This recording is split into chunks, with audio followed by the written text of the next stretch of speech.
زیور، ان تمام چیزوں کے لیے بچے ایک طرف ہیں اور ماں باپ ایک طرف ہیں.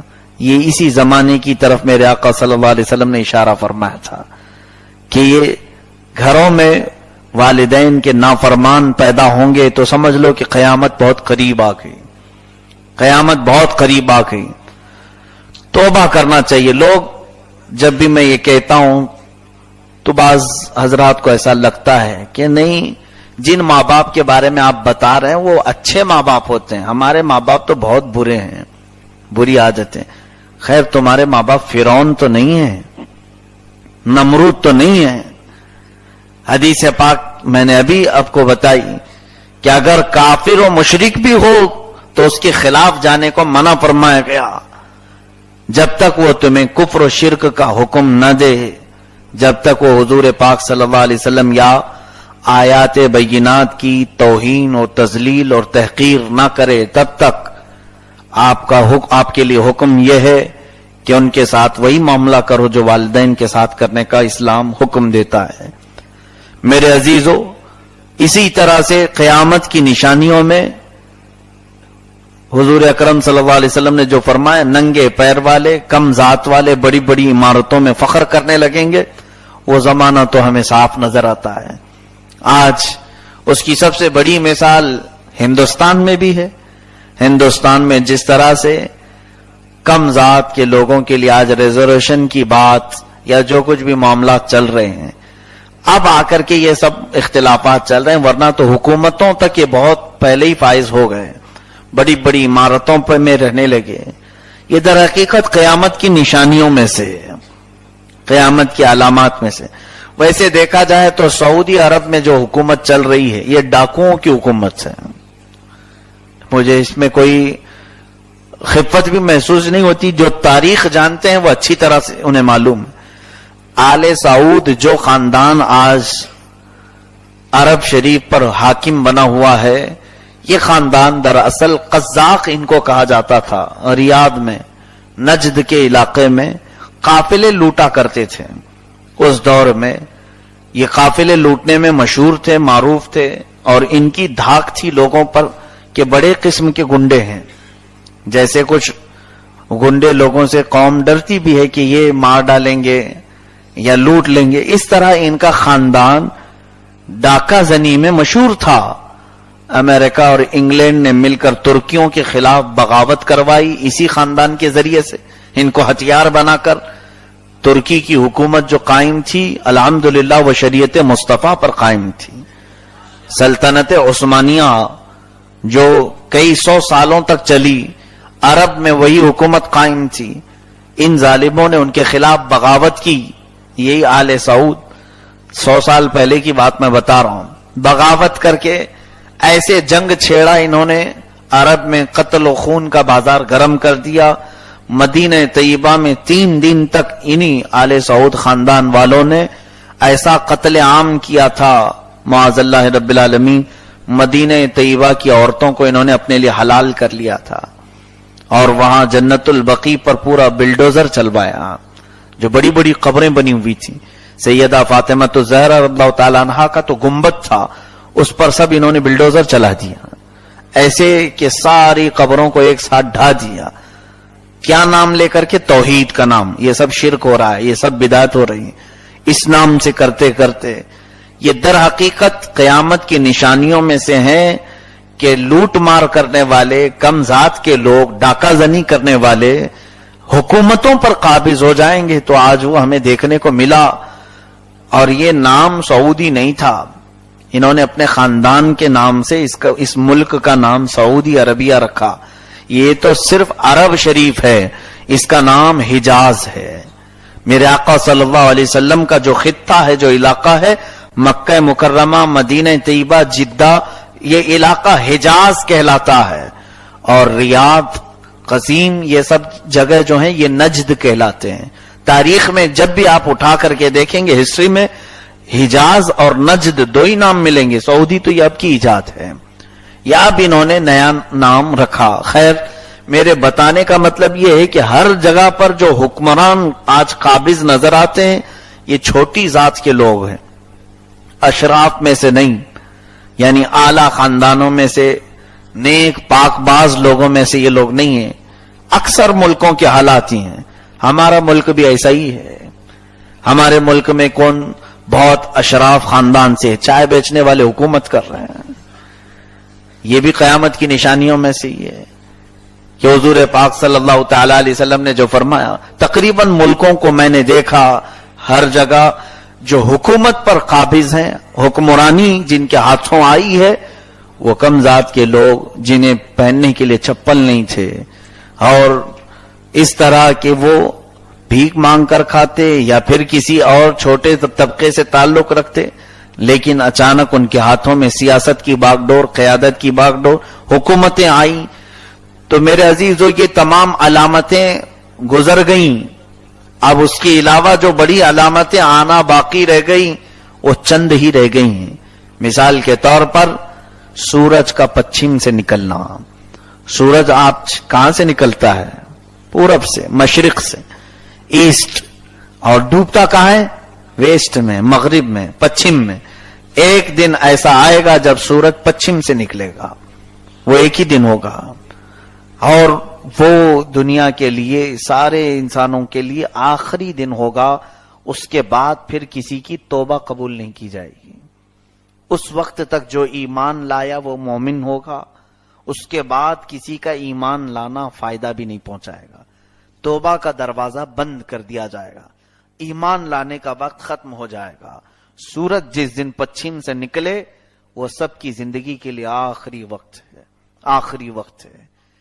میں شاید اس سے قبل بھی بتایا تھا، ہمارے ایک ساتھی مصر میں رہنے کے وقت وہ ایک آرٹیکل لکھی ہوئی چیز میں پڑھا تھا تو میرے بھی رونگٹے کانپ گئے کہ وہ ایک شخص نے، ایک بڑے عالم دین ہے، ان کی طرف نسبت کرتے ہوئے لکھا تھا کہ وہ عالم ربانی فرماتے ہیں کہ میں رات کے وقت شور و غل آوازیں سن رہا تھا، صبح کا وقت تھا، میں گھر کے آس پاس چیخ پکار لوگوں کی، سڑکوں پر، گلیوں پر لوگ سب جمع ہو رہے ہیں.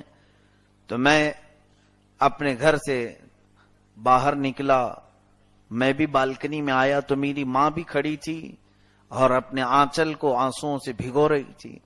میں نے دیکھا کہ یہ سب کیا معاملات ہیں، کیوں یہ سب چل رہا ہے. میں نے ماں سے پوچھا کہ یہ کیا ہے، لوگوں کا شور غوغا، ہلچل کیسی ہے، اور آپ رو کیوں رہی ہیں؟ تو ماں نے کہا کہ بیٹا آج سورج پچھم سے نکل گیا، آج سورج پچھم سے نکل گیا اور توبہ کا دروازہ اب ہمیشہ کے لیے ختم ہو گیا، بند ہو گیا. اب جن لوگوں نے کل کی رات توبہ کی تھی وہ اللہ کے ہاں مقبول اور صالح ہیں، اور جو باقی رہ گئے تھے سورج نکلنے کے بعد ان کی کفر پر ہی موت ہو جائے گی یا پھر گنہگاری پر ہی موت ہو جائے گی. یہ کہہ کر کہ میری ماں مجھ کو بتائی رہی تھی کہ میرے پیروں تلے سے زمین کھسک گئی. پھر وہ عالم ربانی کہتے ہیں کہ بعد میں پھر میری نیند کھل گئی، میں نے یہ خواب میں دیکھا تھا. تو انہوں نے یہ تحریر لکھی کہ میں نے یہ خواب دیکھا، لیکن میں شروع میں جب یہ پڑھا تو مجھے ایسا لگا کہیں حقیقت تو نہیں. اے مسلمانوں، ایسی ہی یہ خواب ایک دن حقیقت بن جائے گا، ایک دن حقیقت ہوگا. آج ہم سوئے ہوئے ہیں اور رات نارمل رات ہوگی جیسے گزارتے ہیں، اور اس کے بعد آج کے دن سورج کے طلوع ہونے کا وقت 6:25 ہے. تو یہ 6:25 جو ہیں صبح، یہ کبھی بھی دل دہلا دینے والا وقت ہو سکتا ہے، ہماری زندگیاں بدل دینے بلکہ ختم کرنے والا دن بھی ہو سکتا ہے. یعنی سورج اگر پچھم سے نکل آیا تو وہ ہماری زندگی کا سب سے آخری دن ہے کہ مسلمان رہ جائے گا، کافر رہ جائے گا. پھر نہ کوئی کافر ایمان میں آئے گا. ہاں یہ بات ہے کہ جن لوگوں نے توبہ کی سورج کے پچھم سے نکلنے سے پہلے، ان کے بارے میں میرے آقا نے یہ بشارت بھی دی ہے کہ پھر اب اللہ تعالیٰ ان کو موت تک حفاظت بھی فرمائے گا. یعنی پھر وہ گمراہ نہیں ہوں گے، پھر وہ ادھر نہیں جائیں گے، محفوظ رہیں گے. سورج کے پچھم سے نکلنے سے پہلے